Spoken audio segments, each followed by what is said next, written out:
Hi, hello, it's me, Julian Greystoke, and Giorgio. Do not destroy my chair. No, that's not a good choice. It's a bad choice. That's why I keep my chair covered. So, today, although I am wearing cool colors, this will be a spicy hot video.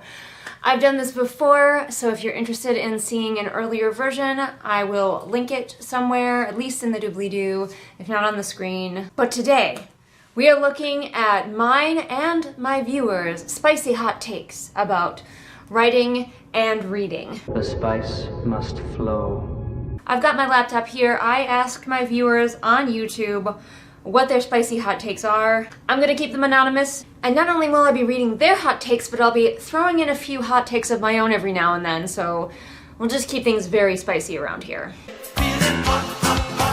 And remember, even if we don't agree with all of the hot takes, that's okay, because we don't have to agree with everything, and even if we don't agree, we can still appreciate the opinions. Alright, in no particular order, here we go! First, we have not so much a hot take. Great start. But I like to think of the psychology behind why certain tropes are so popular. For example, I think people like the love triangle trope so much because they like the idea of multiple people fawning over them at the same time. With enemies to lovers, I wonder if it comes back to the old desire to fix people. Disclaimer, I love a romantic subplot, but these tropes are just not for me. It is interesting to think about, and I also think about it sometimes. But we, as humans, myself included, like to escape, and escapism can include some pretty wild wish fulfillment that we would never be into in real life, necessarily. Your presence is so good, so amazing, through basically no effort of your own, that this cruel person will come around to liking you and treating you differently than they treat anyone else. It's a completely unremarkable power fantasy. Because you see, it doesn't matter at which part of the process they're at. It doesn't matter if they're the main character's love interest or if they're her enemy. At all points in the process, they are taking her seriously. Very, very seriously. What about a certain trope do you like? For example, I like friendship tropes because I like to pretend that I have friends. But it is wish fulfillment for me to write such close friendships that, like, the characters never have to worry, because I have a lot of anxiety, never have to worry, my friend is gonna leave me. Cause, like, in my book, they're such good friends that there's never any danger of that. And so that's like, it's all wish fulfillment. Think about your favorite tropes and, like, what about them that you really like? This person says, I don't dislike love triangles, and done with care they can provide a good point of tension in a story. I understand why it's a disliked cliche, but there should be a way to use it that's more interesting.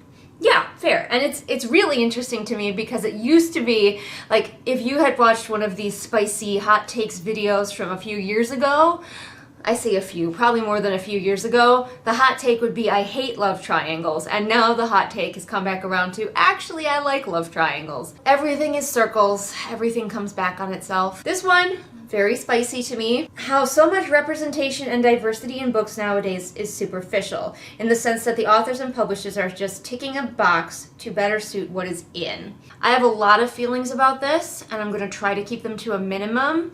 But I do feel that a lot of people claim that someone is ticking boxes for diversity just because they don't like the diversity. And I'm not saying that that's what this person is saying, but people who are anti-diversity in media, one of their favorite go-tos to kind of cover up the fact that they're anti-diversity is to be like, well, it just feels like check boxes. Are there some books where it definitely felt to me like the author was trying too hard and not succeeding? Yeah, sure. But I would never say that that author should stop trying to write diversely. I would say that they need to get better at it. Practice. So many people say, if you can't get writing diversely correct the first time, then you should just not try to do it. Have no diversity in your books. I'm the opposite. I'm like, no, it's a skill. We need to practice it. You're writing from points of view that maybe you don't have, or you're writing about cultures that maybe you're not in. So, like, learn, grow, get better. And maybe part of this commenter's problem is that it seems like nobody's interested in learning, growing, or getting better. And yeah, that's a problem. We do need to make it clear that if there's bad representation and bad diversity, we need to call out that person and say, hey, get better at it, do better next time. That's my hot take. That's one of my hot takes. There you go, that's one for free.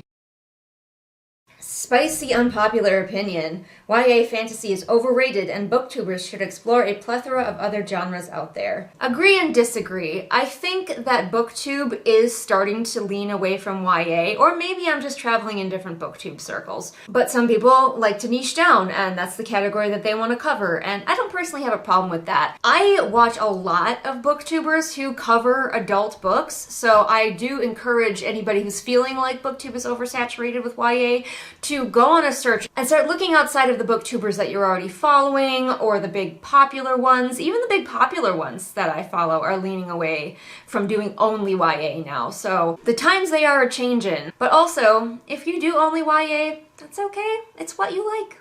In my opinion, this is all opinions here. This person says, as a reader of mostly romance and an author of romance, I'm kind of tired of the expectation that the breakup moment is necessary for a romantic story arc. Gonna stop you there to say I 100% agree. It's so predictable, and like, you know it's coming, and you know there's gonna be some really contrived reason for it just because it has to be there. Especially for me, if the miscommunication trope is the reason that they break up, it's like a double whammy. Then you're like, well, then don't get back together. You two shouldn't get back together. You can't communicate. This next person says, mediocrity rises to the top, as in the books I see hyped on YouTube and TikTok are never great. They are good at best. The most popular current writers aren't great writers. They are just prolific and with an inexplicably diehard fan base. Yeah, I kind of agree. I think part of the problem is that the people who are doing all of the hyping are young people, because they are the most online, they have the best handle on the technology, and young people, myself included when I was young, sometimes don't have amazing taste. I mean, have you ever gone back and read a book you liked when you were a kid and you're like, wow. So we are getting a lot of our books hyped by young people who maybe haven't developed the best taste in the world yet and are still learning about what makes a good story. And so they're just focusing on, like, in the moment, this story made me feel this and therefore it is the best book ever. And that's how a lot of the overhype is happening. That, and also an issue that I see coming up in the publishing world in general, in that nowadays the author is part of the product. And so if these young people who are hyping up these books also have a young author who reminds them of them, who maybe has an exciting story about following their dreams of getting published, that's going to speak to these readers. And so part of it is that now authors have to have the right personalities to sell the books. And so the diehard fans are also just really enthralled by the story of the author who they are rooting for, which also kind of blinds them to perhaps the quality of the book. But yeah, when you're younger, you're a little bit more susceptible to tropes and not very deep characters because you kind of just put yourself onto the character. And so that can lead to a lot of pretty mediocre books getting a lot more hype than they maybe should. This one is interesting. I don't run in that many writing circles, so I haven't encountered this too much. Something I've been wanting to talk about recently is the weird sort of expectation of reciprocation in writing circles. It bothers me a lot that some writers will act like other writers are terrible if they promote their stuff, but don't reciprocate by reading the stories of the writers who read their stories. That's just silly to me. I read what I'm interested in and expect others to do the same. Yeah, I mean, hard agree. I would not expect anyone to read my book if they didn't want to. I mean, most of my friends in real life don't even read my books. And that's just something you have to be cool with as an author, is that you're not gonna write stuff that everybody wants to read, even your close friends, because they might not like the genre, they might not be interested in the subject, they might just not have time to read right now. I can definitely see this annoyance of like, oh, I read your book, so you have to read my book. And that's just not how the world works. It's just not. This person says that they have seen it pop up in so many writing groups lately, especially when it comes to Kindle Vella stories. I have stayed away from Vella for the moment. I like publishing serially, but I like to do it on Wattpad with the first draft so people can read it for free in its unpolished form. So I don't know anything about Vela culture, and I try to stay out of big writers groups altogether. I'm very, very picky about any writers group I get into. All right, we're gonna take a break from other people's hot takes to bring you one of my hot takes. Although my answers to some of these are probably hot takes in and of themselves. Here's my first one. Let's see how many people I can piss off. Trigger warnings are no more spoilers for the book than reading the blurb. I think people just aren't used to them yet. Once they're in books and people are used to them and can decide to read the trigger warnings or not, we won't even notice them, just like we don't worry about the blurb spoiling things in the book. Why is nobody complaining that the blurb spoils things? If you want to go into a book completely spoiler-free, utterly, just don't read the blurb and maybe don't read the trigger warnings. That's it. That's my hot take. There you go. Why is it spicy?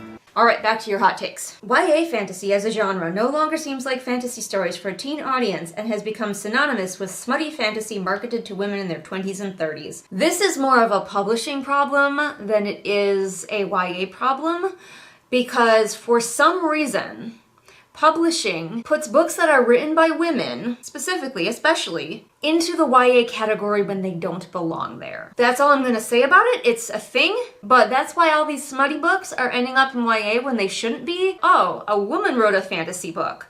It must be for teenagers. And they don't care if it's full of porn. See, all of my answers to these hot takes are also hot takes. How certain genres are hot genres, and if you don't write a book in those genres, like dark fantasy or YA, by the way, YA is a category, not a genre, your book is too niche for almost anyone to read or find. I get why genres exist, but it's gotten to the point where you have to put your story in certain genres, but you can fit in more than one, perhaps be better liked. If we just read the books we were interested in instead of sticking to the hot genres, unless something hits certain traits, the book has a harder time getting read. Like cozy fantasies are hard to get read for this reason. Yeah, this is something I've experienced trying to advertise my books, is that you have to deal with what's popular, and even my books, which should be fairly marketable. Like, I know some authors who are like, the subject matter of my book is so weird, nobody's gonna want to read it, it's just out there. Mine aren't that way. Mine are very, I would call them quote-unquote mainstream, except they're cozier than your average fantasy right now, which is in a very clear dark fantasy romance is where it is at right now. I'm hoping the tides will change, but it's frustrating. This person says, literary objectivity does not exist. There is subjectivity and demographic subjectivity, but nothing further. I mean, yeah, I don't know if that's a hot take here on this channel. Writing is art, art is subjective. Maybe not a hot take, but something I can't seem to escape in books at this point. Why can't the female MC be kind? Why does she always have to be sassy or rude? I feel like some of the strongest characters are empathic. Badassery and snark alone will not make me like your MCs. 100% agree. Maybe it's just where I am in my life, maybe I'm old now, but I am sick of mean characters. I want characters who can be kind, characters who can be soft, both male and female. But there was a lot of emphasis for a long time on female characters being like tough as nails and hard as a rock and never being weak, quote unquote weak for a moment, and being kind and soft and gentle was like out, especially in fantasy. Again, I know fantasy best. So I hope that we are starting to see that trend maybe dying a little bit, and we're starting to see kind main characters coming into the forefront more. And you can have both. You can have a character who is sassy and kind at the same time. I think I achieve it in my book Adventurer Mage with the character of Maeve, who is prickly and antisocial, but at the same time a very kind person, and she would be distressed if you pointed that out to her, but she is. You don't have to have a complete soft cinnamon bun, too good for this world, too pure, or a snarky badass who never felt an emotion a day in her life. You can have kind of a fun combination. Play with it. All right, let's do another of my hot takes. Let's see if this one is as spicy as the last one. Oh, here we go. This one isn't that spicy, but I like books where the main character is also a writer. I have heard so many fellow authors say, I hate books, I hate reading books where the main character is also a writer. It feels like peeking into someone else's method. It feels like getting a look at their writing experiences, and I love that. I love seeing how other people write and how they think about writing. So like, give me all all the books where the main character is also an author. This person who mentioned the female main characters being kind also says, in romance especially, why do we have to have women in competition with each other? Why can't girls have healthy friendships? Even, gasp, if they've been involved with the same love interest. I would like some maturity / genuine friendship and camaraderie between female characters. 100%. I don't even have that much to say about that. I just wholeheartedly agree. Please, women supporting women in your books. This person says, perhaps not specific to books published in 2022, but I am tired of thrillers using mental illness as a twist. Specifically, unreliable narrators with dissociative identity disorder. First, it usually misunderstands DID, and the last thing we need is more poor representation and visualization of people with mental illness. Second, it's about the most uncreative cop-out the author can use. 100% agree. I enjoy reading thrillers, and I've actually done a my least favorite tropes in thrillers video if you want to check that out, but this is one of them.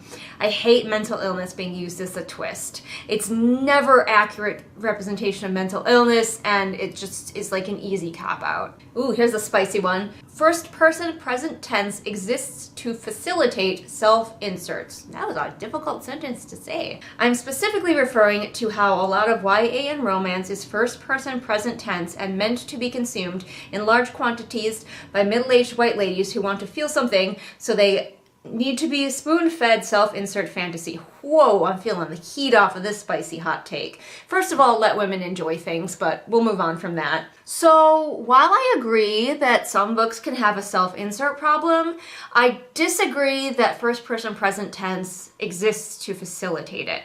The thing that first-person present tense does, and how you can decide if it's the right choice for your book, is think about how crucial is it that we are always right there with the main character and experiencing that with them. Only experiencing things through the lens of the main character. I have seen people use it, especially in books where there are multiple timelines, where there's a character in the present who is experiencing things in a first-person present tense, and then we might jump to the future or the past where it's in a different tense. Especially like if it's going to the past, it might be in past tense. So the key is that some people think that it just automatically makes your book more relatable, makes you relate better to the character, and that's not true. Your skill as a writer is going to make your readers relate to the character no matter what tense you use. Some books just lend themselves better to first-person present tense than others. And I have read books that I felt should have been told in first-person present tense and weren't, and books that were that I felt should not have been. So if you're planning to use it, think about your story. Your tense and your point of view are just as key to forming your story as anything else. And so thinking about what would be the perfect tense and point of view for your story is important, and just using it because you like it or because it's trendy might not be the best choice for your story. This person says, is editing the killer of all creativity, or is publishing the first draft something professional writers do? I think they're being a little sassy here. Obviously, editing is not the killer of creativity, and please don't publish your first draft. Please don't. Although one of the authors below them says they've never done a developmental edit, and I'm going to side-eye that a little bit. Maybe you're the special case who never has to do developmental edits, but just side-eye. All right, time for another of my hot takes, and then we've got, I think, one more hot take from my viewers, and then one more hot take from me. This one's not that spicy, but here I am to say it. I like chapter titles. Bring back chapter titles. Why aren't adult books doing chapter titles anymore? All right, finally, this person says, magic is hard for me to write. I overthink everything about it and end up killing the spectacle and the whimsy. So I'm gonna cover that one first. I love writing low magic fantasy worlds. So fantasy worlds that really don't have that much or any magic in them. And I just like creating my own world with my own cultures. And also there's usually fantastical creatures in my world. So if you wanna write fantasy, but you struggle to write magic, you can still write low magic fantasy worlds, and I think they can be really fun and awesome and imaginative. And then they say, if I hear one more animal fiction book described as Watership Down for insert species, I'm going to scream. Watership Down is my favorite book, and I love it. I get where they do it, but I still hate it. Yeah, I kind of agree. Uh-oh, I'm running out of memory cards. Gonna have to cut this one short. My least favorite religion trope in fantasy is fantasy religion is basically Christianity, and also the church is evil. 100% agree. Please be more creative with your fantasy religions. friends. Even if the Christian church has hurt you in real life, you can still be more creative with it than that. And also when writers write non-dog animals acting like dogs, panting, wagging their tail, playing fetch, etc., I dislike that. Agree with you there as well. Please do your research. Each animal will behave differently. Cats don't wag their tails when they're happy. Some horses might play fetch, but probably not. You know, like, do your research. Not all animals are dogs in a different coat. And finally, my last hot take here is fantasy books don't need a map. I don't need my fantasy books to have a map. I don't usually look at them. It doesn't bother me if fantasy books don't have a map. There you go. Put that in your pipe and smoke it. How you feeling? How you feeling? Whoa, so spicy. Alright, I have to close this down before my memory card runs out. Don't forget that you can support me on Patreon, help me self-publish my own books, as well as helping me follow my dream of becoming sort of a small business. I have books available now on Amazon, so go check them out if you're interested. And feel free to wander around my channel to your heart's content. I have so much content here, you're bound to find something else that you like. Or comment your hot take below, and don't forget to keep an eye on my channel, especially subscribe if you want to see when I'm asking for even more hot takes.